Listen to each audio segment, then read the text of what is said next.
এ বিশ্ব চরাচর এমনই একটা স্থান যেখানে কেউ আপনাকে ছাড় দেবে না, ছেড়েও দেবে না। আপনাকেই শক্ত হয়ে দাঁড়াতে হবে। যে কোনো প্রতিকূল পরিস্থিতি আপনাকেই মোকাবেলা করতে হবে। আপনি পরিস্থিতির প্রতিকূলতা দেখে আপনি যদি গাল বাঁচিয়ে বাঁচতে চান, তবে আপনার শেষ রক্ষা হবে না। আপনাকে সেই প্রতিকূলতার ভিতরেই বেঁচে থাকার দক্ষতা অর্জন করতে হবে। আপনি যদি সাঁতার না জানেন, মাছ ধরিয়ে আপনি এক নিমেষেও দাঁড়াতে পারবেন না। আপনাকে অবশ্যই সাঁতার শিখতে হবে। প্রতিকূল পরিস্থিতিতে যত বেশি আপনি সাঁতার শিখবেন, যত কসরত করবেন, তত আপনি দক্ষ সাঁতারু হয়ে উঠবেন।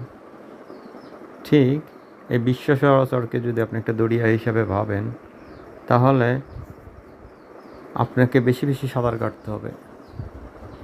অর্থাৎ আপনি যখন কোনো পরিবেশে মিশবেন, দেখবেন সবাই আপনার প্রতিকূলে দাঁড়িয়ে গেছে।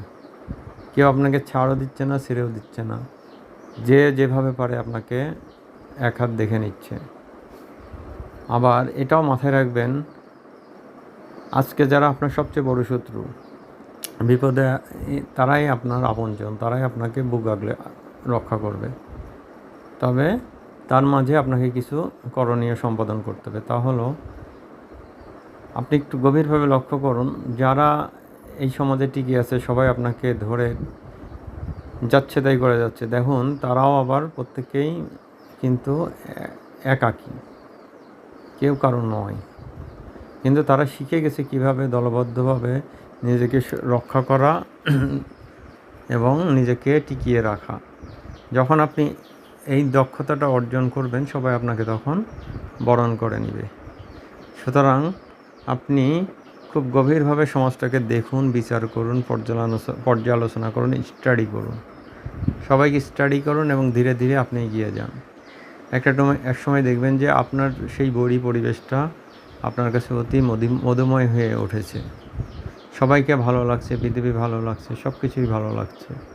এবার আপনি আপনার কর্ম সম্পাদন করুন, আপনার অবস্থা পাকাপোক্ত করুন। বিশেষত আমাদের মেইনলি দরকার হলো অর্থসংস্থান। তার জন্য কর্ম করতে হবে, সেটা এই মানুষগুলোর মাঝে থেকেই করতে হবে। তাদের দিয়ে আপনার ব্যবসা চালিয়ে যেতে হবে। সুতরাং এই সুযোগটাকে আপনি অবশ্যই হেলায় হারাবেন না। আপনি মনে কষ্ট নিয়ে দূরে সরে থাকবেন না, সবাইকে ঘৃণা করে দূরে সরে যাবেন না। তাতে আখেরে আপনিই ক্ষতিগ্রস্ত হবেন।